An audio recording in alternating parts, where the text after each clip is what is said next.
राम राम सा दोरा क्लासेस पर आप सभी का स्वागत है। दोस्तों, आईसीआर की तरफ से असिस्टेंट रिक्रूटमेंट 2022 का डिटेल नोटिफिकेशन जारी कर दिया गया है, जो कि आपके सामने आप देख सकते हैं। 7/5/2022 से इसके ऑनलाइन एप्लीकेशन फॉर्म स्टार्ट होने वाले हैं। आज ये नोटिफिकेशन हमारे पास में आ चुका है, तो इस वीडियो सेशन में मैं आपको डिटेल से जानकारी देने वाला हूं। शानदार रिक्रूटमेंट है, गवर्नमेंट जॉब है और 40,000 प्लस आपकी सैलरी रहेगी। शानदार पे स्केल है, तो रोकड़ा भी काफी अच्छा है और शानदार इसके अंदर आपको फैसिलिटीज मिलने वाली है। इस तरह की वैकेंसीज काफी कम देखने को मिलती है, तो ऐसा मौका आपको छोड़ना नहीं है। ध्यान से इस वीडियो को देखना है, डिटेल से समझना है और उसके बाद में आपको आवेदन करना है।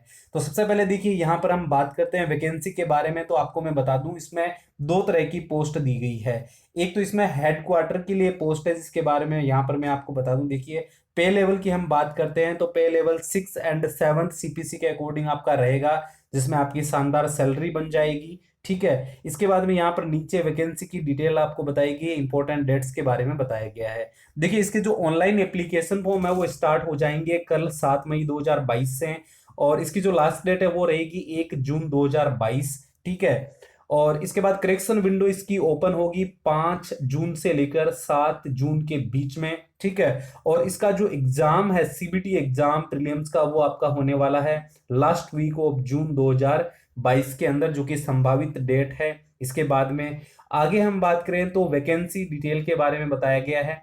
वैकेंसी देखिए, यहाँ पर आईसीएआर हेडक्वार्टर के लिए 71 पोस्ट आपको दी गई है टोटल, और आईसीएआर इंस्टीट्यूट्स के लिए टोटल 391 पोस्ट है। इसके जो इंस्टीट्यूट्स है वो अलग अलग स्टेट के अंदर है। जैसे हम बात करें राजस्थान की, तो राजस्थान के अंदर इसके भरतपुर में और बीकानेर में 2-3 इंस्टीट्यूट बने हुए हैं। इसी तरह हर स्टेट के अंदर इसके इंस्टीट्यूट है। तो इंस्टीट्यूट के अंदर जो वैकेंसी है उसकी बात करें तो टोटल 391 पोस्ट है। यहाँ पर कैटेगरी वाइज भी आप वैकेंसी को चेक कर सकते हैं। ठीक है, इसके बाद में हम यहाँ नीचे आते हैं तो यहाँ पर हमें एसेंशियल एजुकेशनल क्वालिफिकेशन के बारे में बताया गया है।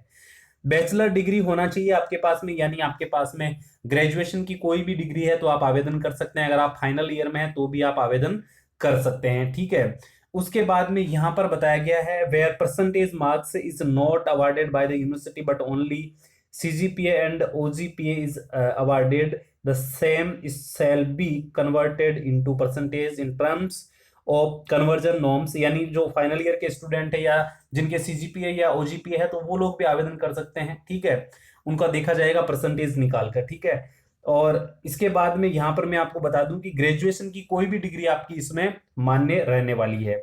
इसके बाद में यहाँ पर सर्विंग कैंडिडेट्स के बारे में बताया गया है, जो पहले से सर्विंग कर रहे हैं। फिर एग्जामिनेशन सिटीज के बारे में बताया गया है। एग्जामिनेशन इसका जो आपका होने वाला है उसके बारे में बताया गया। दिल्ली, एनसीआर, नोएडा, कोलकाता, गुवाहाटी, पटना, लखनऊ, हैदराबाद, बेंगलुरु, मुंबई के अंदर एग्जाम सेंटर दिए गए हैं। बाकी यहाँ पर आपको एग्जाम सिटी है वो खुद को सिलेक्ट करनी है, और एग्जाम सेंटर्स के बारे में, जो बाकी एग्जाम सेंटर उनके बारे में भी आगे मैं आपको बताने वाला हूँ। ठीक है, इसके बाद में यहाँ पर नीचे आते हैं तो एज लिमिट के बारे में बताया गया। आपकी जो एज है वो 20 साल कम से कम होना जरूरी है 1 जून 2022 को। अपर एज लिमिट इसमें 30 साल रखी गई है 1 जून 2022 तक, और आपको इसमें एज रिलैक्सेशन भी मिल जाएगा। ठीक है, एज रिलैक्सेशन में अगर हम बात करें तो यहाँ पर SC ST को 5 साल का, ओबीसी को 3 साल का एज रिलैक्सेशन मिल जाता है। इसके बाद में नीचे आते हैं तो यहाँ पर हमें जो शेड्यूल कास्ट और शेड्यूल ट्राइब्स है उनके कैंडिडेट्स के बारे में बताया गया है। ओबीसी एनसीएल के बारे में यहाँ पर बताया गया है। इसके बाद में यहाँ पर नीचे आते हैं तो ईडब्ल्यूएस के कैंडिडेट्स के बारे में बताया गया है, पीडब्ल्यूडी के कैंडिडेट्स के बारे में बताया गया है। फिर यहाँ पर नीचे आते हैं तो हमें इसके बारे में एप्लीकेशन डिटेल्स के बारे में बताया गया है। देखिए, एप्लीकेशन फीस की मैं बात करूं तो जनरल, ओबीसी, एनसीएल के लिए और ईडब्ल्यूएस के लिए जो एग्जाम फीस है वो 700 प्लस 500 यानी 1200 रुपए रहने वाली है।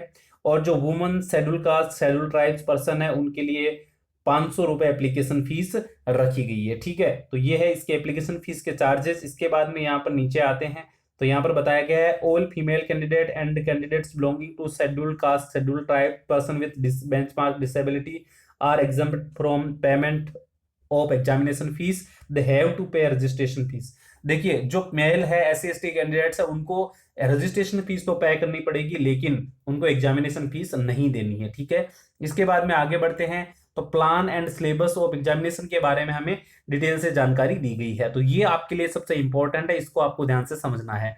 मोड ऑफ सिलेक्शन की बात करें तो यहाँ पर बताया गया है the number of qualified candidates for the main exam will be 10 times. इसमें दो एग्जाम होंगे आपका, एक प्रीलिम्स का एग्जाम होगा, एक मेंस का एग्जाम होगा। प्रीलिम्स के एग्जाम में बैठने वालों में से वैकेंसी के 10 गुना कैंडिडेट्स को मेंस के एग्जाम में बुलाया जाएगा। The result of preliminary examination will be finalised on the basis of percentile of marks. ठीक है, all candidates having the same percentage of marks और plus qualified candidate will be allowed for mains examination. ठीक है, इसके बाद में यहाँ पर बताया गया है कि जो मिनिमम क्वालिफाइंग मार्क्स है इनका कोई महत्व नहीं है वैसे, क्योंकि इनसे सिलेक्शन नहीं होता है। इसके बाद में आगे बताया मेंस के एग्जाम के लिए based on the aggregate performance in the paper one. Paper one में जो आपकी परफॉर्मेंस होगी उसके अकॉर्डिंग वैकेंसी के 10 गुना बच्चों को मेंस के एग्जाम में बुलाया जाएगा। ठीक है, और मेंस के एग्जाम के बाद में मेंस के एग्जाम में देखिए दो तरह के आपके इसमें पेपर होने वाले, पेपर वन और paper two. Paper one answer sheet होगी, पेपर टू जो है वो आपका इवोल्यूशन होगा। इसके अंदर भी मैं आपको बताता हूं, देखिए डिटेल से। देखिए यहाँ पर बताया गया based on the aggregate performance in paper one and two mains examination candidate will be called for skill test. Mains के एग्जाम में दो फेज होंगे, फेज वन में आपका सीबीटी होगा, फेज टू में यानी पेपर टू में, पेपर वन कह लो पेपर टू कह लो कोई फर्क नहीं पड़ता है, पेपर टू में आपका डिस्क्रिप्टिव टाइप पेपर होने वाला है।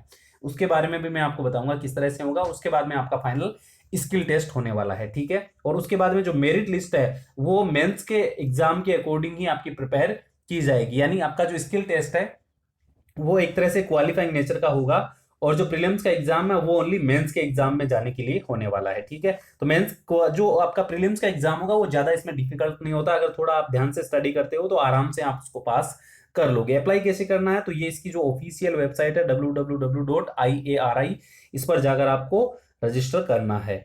इसके बाद में यहाँ पर नीचे आते हैं, स्टेप ऑफ अप्लाइंग के बारे में डिटेल से बताया गया है, इसको मैं स्किप कर देता हूँ, इसके बारे में अलग से हम बात कर लेंगे किसी वीडियो में जिसमें डिटेल से आपको मैं बता दूंगा कि किस तरह से आवेदन करना है। इसके बाद में हम सीधा नीचे आते हैं तो और डिटेल से हमें जानकारी दी गई है, काफी अच्छे से इस नोटिफिकेशन में सारे इंस्ट्रक्शंस दिए गए हैं।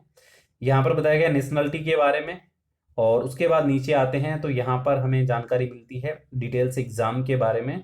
तो नीचे मैं स्क्रॉल कर लेता हूँ ये, तो यहाँ पर देखिए नॉर्मलाइजेशन के बारे में बताया गया कि किस तरह से नॉर्मलाइजेशन का इनका मेथड रहने वाला है। अगर एक से अधिक आपकी पारी में एग्जाम होता है तो ऑब्जेक्शन के बारे में बताया गया है। उसके बाद में यहाँ नीचे आते हैं तो यहाँ पर टोटल वैकेंसी के बारे में इंस्टीट्यूट्स के अकॉर्डिंग बताया गया है, जो इंस्टीट्यूट्स है उनके अकॉर्डिंग यहाँ पर वैकेंसी के बारे में डिटेल से जानकारी दी गई है। तो आप देख सकते हैं नागपुर, जूनागढ़, भरतपुर में देखिए यहाँ पर वैकेंसी के बारे में बताया गया, टोटल यहाँ पर 3 पोस्ट रखी गई है। इसी तरह से अलग अलग इंस्टीट्यूट के लिए अलग अलग वैकेंसी के बारे में डिटेल से जानकारी दी गई है। इसके बाद में यहाँ पर हम नीचे आते हैं तो यहाँ पर पता चलता है टोटल 462 पोस्ट है, जिसमें जनरल की 279 है, ओबीसी की 95 है, एससी की 48 और एसटी की 14, ईडब्ल्यूएस की 26 है, और दिव्यांगजन के लिए 8 पोस्ट इसमें रखी गई है। ठीक है, इसके बाद में यहाँ पर हम नीचे आते हैं तो यहाँ पर स्टेट और सिटी के बारे में बताया गया है। ठीक है, यहाँ पर बताया गया है आपका जो एग्जाम सिटी यानी सीबीटी जो आपका एग्जाम है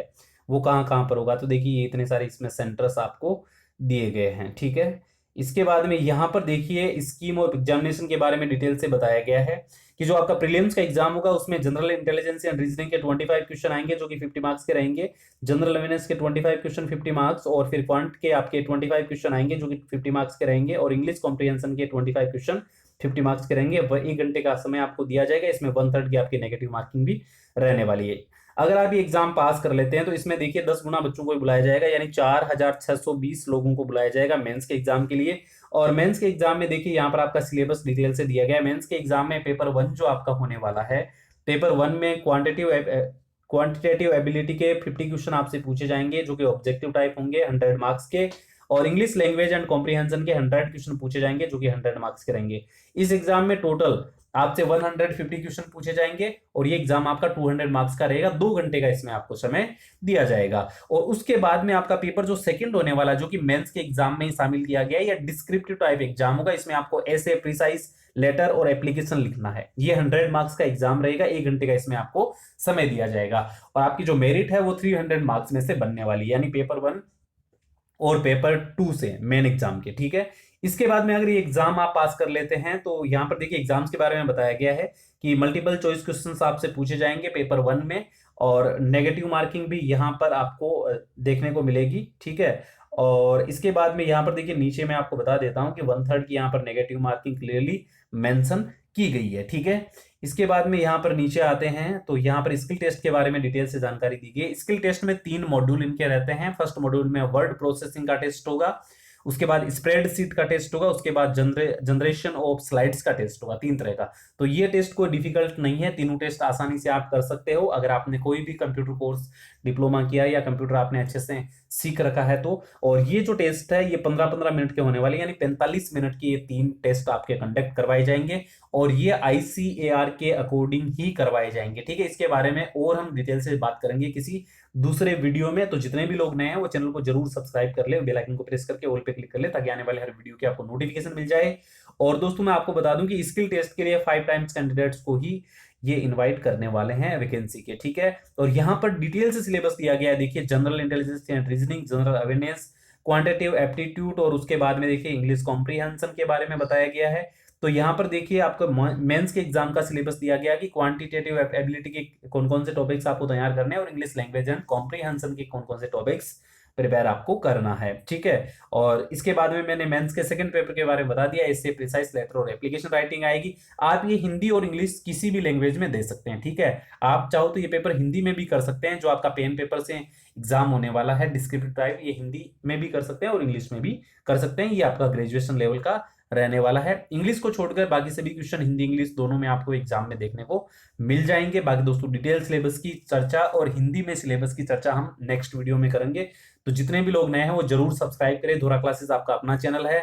साथ ही दोस्तों इस वीडियो को शेयर करें, और जो आईसीआर असिस्टेंट का हमारा टेलीग्राम चैनल है अलग से, उसका लिंक मैंने आपको डिस्क्रिप्शन बॉक्स में दिया, वहां से आप जरूर ज्वाइन करें, ताकि वहां पर आपको हर तरह की अपडेट्स मिलते रहे। थैंक्स फॉर वॉचिंग, मिलते हैं दोस्तों नेक्स्ट वीडियो सेशन में, तब तक के लिए सभी को जय हिंद, राम राम सा।